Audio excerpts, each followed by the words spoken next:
আমার আপনার সর্বশেষ ঠিকানা জান্নাত, আমার বাড়ি জান্নাতে, আমি জান্নাত থেকে এসেছি, আমাকে আমার বাড়িতে দখল করা দরকার, আমাকে আমার বাড়িতে ঢোকা দরকার।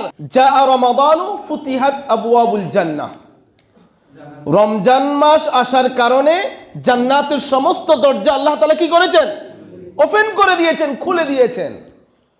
শুধু তাই নয়, ওয়া উগলিকাত আবওয়াবুন নার, আল্লাহ সুবহানাহু ওয়া তাআলা জাহান্নামের সমস্ত দরজা বন্ধ করে দিয়েছেন। ওয়া সুফিদাতিশ শায়াতিন, সমস্ত শয়তানদেরকে শৃঙ্খলিত করে ফেলেছেন। দেখেন, একজন মুমিনের জন্য এর চাইতে বড় সুখী আর কি আছে? আপনার জন্য আপনার আমার সর্বশেষ ঠিকানা কোথায় ভাই? আখিরাত না? জান্নাতের দরজাগুলি তো খোলা। এখন আমি ইবাদত করব আর জান্নাতে ঢুকবো, এটা ছাড়া আমার কোনো কিছু নাই। আমি শুধু ইবাদত করব আর জান্নাতে ঢুকবো। আর ওইদিকে তো জাহান্নামের দরজা বন্ধ, আমাকে তো ওইদিকে ডাকতেছে না।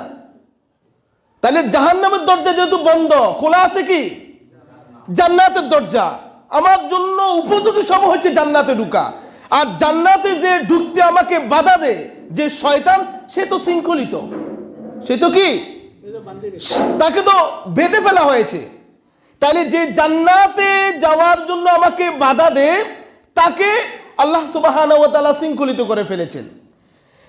আর যে শয়তানের কারণে আমি জাহান্নাম কামাই করি, ওই জাহান্নামও বন্ধ। আর আমার জন্য খোলা আছে কি? কথা বলে না, আমার জন্য খোলা আছে কি? তো আমি তো জান্নাতে ঢুকার মাস। এটি কিসের মাস? জান্নাতে ঢুকার মাস। রাসূলুল্লাহ সাল্লাল্লাহু আলাইহি সাল্লাম বলেন, রগিমান ফুহু, যেই ব্যক্তি রমজান মাস পেয়ে জান্নাত কামাই করতে পারে নাই, গুনাহ মাফ চাইতে পারে না, তার নাক ধুলায় দূষিত, অর্থাৎ সে ধ্বংস হোক। কোন ব্যক্তি যদি রমজান মাসে জান্নাত কামাই করতে না পারে, জাহান্নাম থেকে মুক্তি নিতে না পারে, ওই ব্যক্তির জন্য আর কোন সুযোগ আছে বলে আমি মনে করি না। কোন সুযোগ আছে বলি মনে করি না। প্রিয় ভাইরা, মানসিক প্রস্তুতি, শারীরিক প্রস্তুতি, অর্থনৈতিক প্রস্তুতি, নিজের জীবন হায়াত সবকিছুকে প্রস্তুতি নিয়ে নেন।